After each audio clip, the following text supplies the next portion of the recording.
Hi, my name is EJ Bocan, and what we're looking at today are some mosaics that I've made. And the one that we've got right here is the Sistine Chapel, the creation of Adam. This is the first time at Brickworld Indy that I'm showing this one. I made it last year, and what's unique about this mosaic is that it's a new technique that I designed myself, and it's built everything at an angle. Let me take a piece off so I can show you. Okay, thank you. Yeah, we can get a closer look at it here. So if you look over here, you can see that this is the support side, and each one of this comes apart into 6 sections. So when I build these, I build it and it's all stepped at an angle. You can see kind of what it looks like from the side and underneath. And so what's unique about this is that you get to see a different angle than you normally do looking face on. And what this lets me do is it lets me incorporate some different pieces like the tooth pieces, jumper plates so you can get half steps. I've got some 1x1 clips in here, and also some like the grills, and you can see underneath so that you can see layers of colors, and that's one of the things that gives it kind of a unique look. Yeah. So this one took me about 6 months altogether to plan and then build, and it totals somewhere around, I want to say somewhere around 20 to 30,000 pieces. Quite a few there, quite a large build. Did you go in with the mindset you wanted to build a mosaic like this from the very beginning? Was this your plan? Yeah, so if we look at these ones right here, here I've got Captain America, and over here is Iron Man. And these two are built in the same style. And these were the first ones that I did before I made this big one. And when I made these ones, you can see the same thing, except here I don't have, well, that's just plastic, but I don't have any support underneath. So when I transport these ones, they tend to fall apart often. That's why when you look at the bigger one that I made, I had to put some supports in there. And there was actually another mosaic that I made in between these. It was of the day the Earth stood still.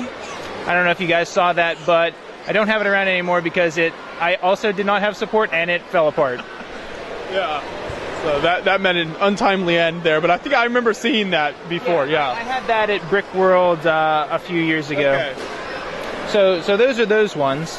Do you have any specific questions about them? I would imagine that with this type of mosaic building versus just flat, does it make it significantly more heavier, I would think? Is it harder to transport, or how does that work for you? It doesn't make it really hard to transport. I'll show you. I have these really convenient Home Depot boxes. So these are the medium size, and it's really nice because it fits the large gray base plate perfectly.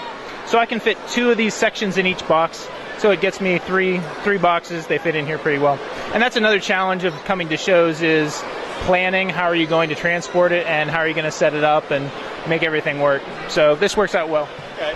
And when you first started planning this, what was the plan? Did you use any like computer models, or how did that work as you were putting it together?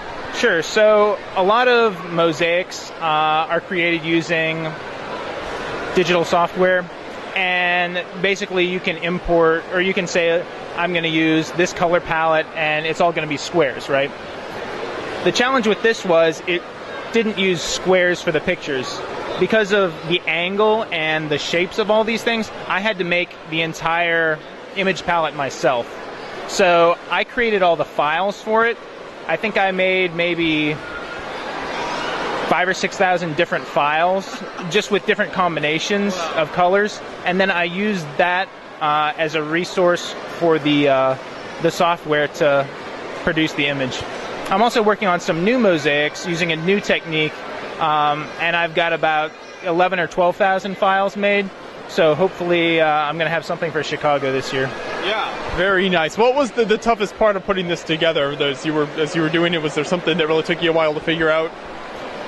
Well, I think one of the most time-consuming things was making the files, and then also making adjustments. So, like, if I had to go in here and change something in the face, I'd have to take out a whole bunch of rows to go in and change one piece. Yeah. Whereas with other mosaics, you can just take out one piece at a time, and it's kind of easy. So that makes it time consuming. But not only just the part that you can see, but if you remember the back supports underneath, that's not something that you can't even see. But just building those took me, maybe 20 hours. Yeah, quite a bit of time in there as well. Okay. Very neat. Well, that's really impressive. So do you have more mosaics of this style planned, or are you trying different styles of mosaics in the future? Well, I don't have any more mosaics planned using this style. Like I said, I'm developing a new style that hopefully you're going to see in Chicago. But probably some big things. I think one of the challenges, or one of the things that I really wanted to do with this, is try to cram as much detail into a small space as possible.